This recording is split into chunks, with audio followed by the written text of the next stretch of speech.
Jillo the H+III+T to boot that thing on time. I'm doing this with like half battery, so let's just see what happens. But that's not the end of there. Y'all know, ooh, that is so unprofessional. My fault. Okay, so let's just go ahead and get the intro stuff out of the way because you know how this goes on the Wednesday videos, bro. I tell you some stuff that has nothing to do with the video, then we talk about the video. Here goes the part 2 from last week, okay?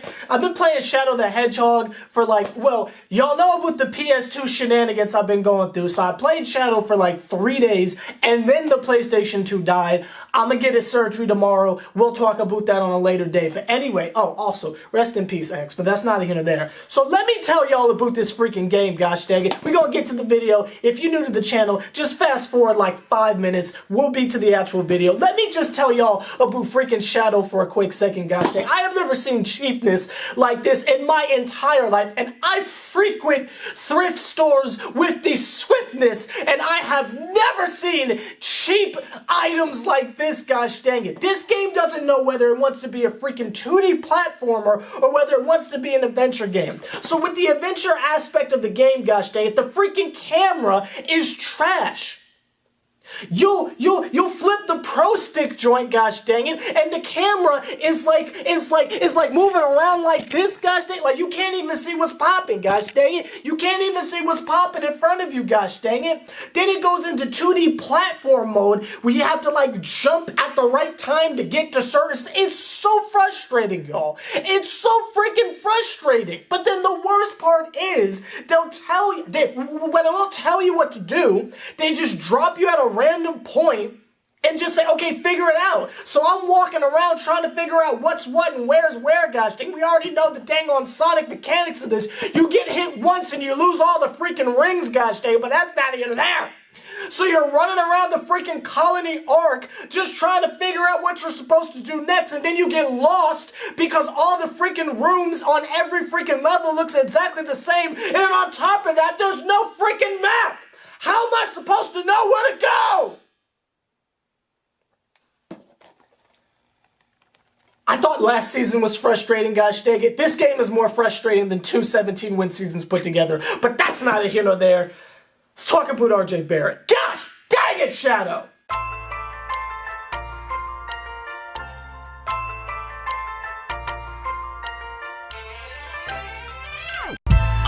You ain't about my dream. One verse, that's all you get. You ain't about that's my all you're getting, Moses. You just tryna make a hey. Hey, let me go back and write the album, man. Come on. You just tryna make a beat. What's what up? You ain't about my dream. You just tryna make a beat. What's what up?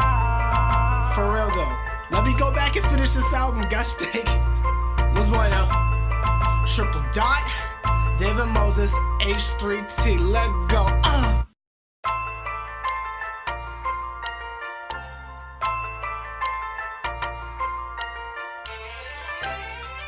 So one of yesterday's many videos, I went ahead and told y'all, leave a comment about what you feel about RJ Barrett, and I'll read it in the beginning of this video, because what's going to happen is I'm going to read y'all's thoughts on RJ Barrett, then I'm going to actually take a look at some highlights from him from the first time, because I actually haven't looked at anything. I normally don't pay attention to anyone in the draft until after we've drafted them, especially this year, because we have no idea what the Knicks are doing. And in fact, this video might end up being pointless in about a week, but that's neither here nor there. I figure we owe it to RJ to at least pretend like we're keeping him. And if we do keep him, then awesome. We know what we're getting into. If not, shout out to the Pelicans, but that's neither here nor there, gosh dang it. And I switched over to the SeverTheBond 2 account, right? The first thing that comes up is the dang on taking didn't work video. Y'all really let me flip that into 300 views? Shout out to me. Gosh dang it, shout out to me. But that's neither here nor there. Let's go ahead and click on this video and let's see what it is y'all said. Gosh dang it. Ooh. I love how this video got 44 views, but the dang on Kyrie video at the end of the day, 3 hours later, got like 200. I see how y'all playing it, but that's not here nor there. Oh, y'all about to get a shock when this content flip, but that's not here nor there. Let's go through the dang on comments. We're gonna start with the homie Buddha. What's popping with you, bro? The homie Buddha says, RJ is also the godson of Steve Nash. Check out his What? What? Read that one more time. RJ is also the godson of Steve Nash. That's a lot to unpack right there, gosh dang it, but okay, sure. Check out his stats without Zion in the team. You might be impressed. Unfortunately, I have this feeling we won't be keeping him and we'll just be shipping him in an Anthony Davis trade. Buddha, I did not know that this man knew Steve Nash like that. Gosh dang it. That's kind of scary. And I have heard things about when Zion went down, he was able to carry Duke for quite some time. So again, we'll get into that more when I check this man out. Pause, but that's neither here nor there. The homie Nitro Novak. Gosh dang it. Oh, Nitro Nova, excuse me. Are you a new subscriber? What's popping with you, gosh dang it? The homie Nitro says, do you think RJ is the best prospect in the draft or no? I mean, I think it's Zion, but I mean, shout out to RJ. I guess he's probably the best available at number 3, probably. Again, I haven't done much research on anyone at all, honestly, but just from what I hear from like the talking heads on ESPN and stuff like that, is this is a 3-person draft and everyone else is just meh a clock. So it's like, with the number 3 pick, I would assume that's the best we're going to be able to do if we do keep him. So that would be my answer to that. The homie Ross was popping with you guys. They always help me out on Twitter, but that's not even there. The homie Ross says, I know you want to do research for a certain player, but I wouldn't fall in love with anyone because the Knicks are looking to trade. And plus, if Ja Morant drops to 3rd, then would we pick him? This draft is very deep, so I could see us trading down. Ross says the draft is deep. I've heard nothing but it's a 3-person thing. There's Zion, Ja Morant, and I almost said Audrey. RJ Barrett, gosh dang it. So I don't really know how I feel about all that, but I'm willing to at least agree with the first part of what you're saying, that we probably shouldn't fall in love with anyone. I do feel like the video is necessary because we never know with the Knicks what they're going to do. So just assuming we keep RJ Barrett, I think it's nice that we at least make an attempt to pretend like we cared about him, but that's not the end of there. Like his entire existence isn't an Anthony Davis flip. Let's just pretend like that's the case, but that's not the end of there. The homie Jefferson says, hey, Penguin Game was lit. He was popping with you guys. Dang, leave them penguins in the comments. Says RJ Barrett is looking like a flipping vibe for our Knicks. Offensive weapon, can develop into a star if he gets good minutes on the Knicks. If we get other players for free agency, it can boost his confidence by making the playoffs and playing hard. Or maybe we won't get a star in the offseason. He's still in the offseason and he's still gonna ball. Regardless, honestly, positive things going forward. Best, Jeff.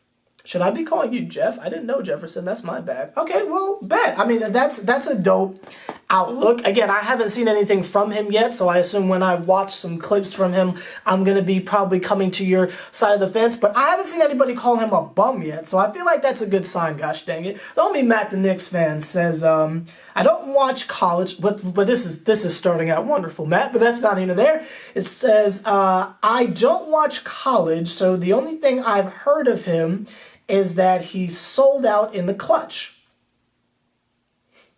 But apparently he fixed his jump shot within the last year. He can handle the ball, play make, get to the rim, and has the potential to be a solid defender. But they said that about Knox last year, and it didn't work out in our favor. That is a very good point, Matt. And this is the first negative anything I've heard from this man, gosh dang it. That is a valid point. The idea that with kind of, as far as consolation prizes go, we kind of heard the same general things about Kevin Knox. The only thing that I feel like is a little bit of a tip in our favor is Kevin was taller, and we were told in advance about his low motor. Like, this was no surprise to us, gosh dang it. No classic Radiohead songs. This was no surprise to us, gosh dang it, that he was going to struggle the way he did. But that's a basket of not here there. And I want to say shout out to Kevin Knox. There's a lot of Kevin Knox slander out there right now, and I don't quite understand it. I thought he had a decent year, and he came through towards the end. That's all we can ask. He's much better than Frankie, but that's neither here nor there. The homie Dark Matter, what's popping with you, bro? Says that RJ is a left-handed Gemini. Signed, Matt Hotep. Thank you for that. I didn't know he was left-handed, though. That's pretty cool. The homie Michael, what's popping with you, says, I'm not sure I could tell you about him, but I might be able to... Wait!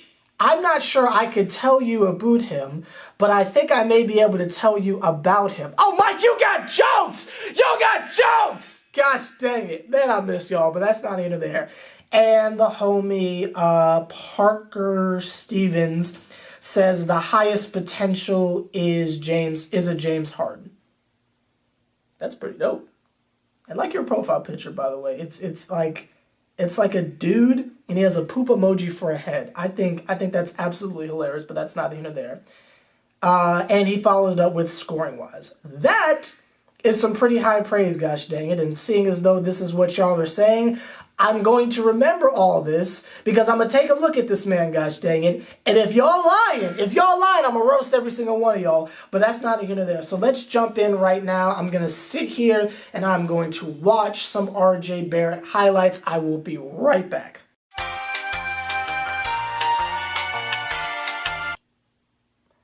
So why don't we want to keep him again? I'm a little bit... I'm confused. Why don't we want to keep him? Why are we all so willing to give him for Anthony Davis? I'm a little bit confused on this matter.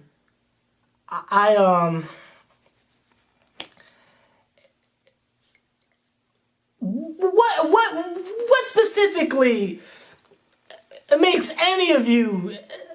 I'm at a loss. I really am. Remember when I brought up if we keep him, then what happens to Dotson, excuse me? My follow-up to that is screw Dotson. That bum can come off the bench, gosh dang it. Listen, I don't understand. I don't quite understand what's going on here. I don't get it. I don't understand. You're telling me Dennis Smith Jr., RJ Barrett, Kevin Knox, whoever, and Mitchell Robinson, why don't we want that exactly? This guy looks like Jason Tatum Part 2. With a sliver of Paul George in there, and trust me, I hate Paul George. Let me make that clear, but why don't we want to keep him? I am so confused. The confidence, the arrogance, it's beautiful. Why don't we want to keep him? I'm lost. I am legitimately lost. You're telling me we can draft a Bradley Beal and y'all want to give him... Why would we give that to the Pelicans? Why not add that to our young core? Now I'm upset. I think I need to take a break again because why do we want to get... Listen, I'll go with a lot of stuff, but y'all didn't tell me he was that good. Y'all said all hope was gone. With the youth thingy thing we got going on, I don't understand why we would give this up. I don't understand why we would just let him walk out the door like that. SeverTheBond has a new stance. If we do not keep RJ Barrett, you know what? I'll be there on draft night, gosh dang it. I'll be there at draft night and I'm going to handcuff myself to RJ Barrett, gosh dang it. And if they try to give him to the Pelicans, you gotta take me too. You gotta trade me too.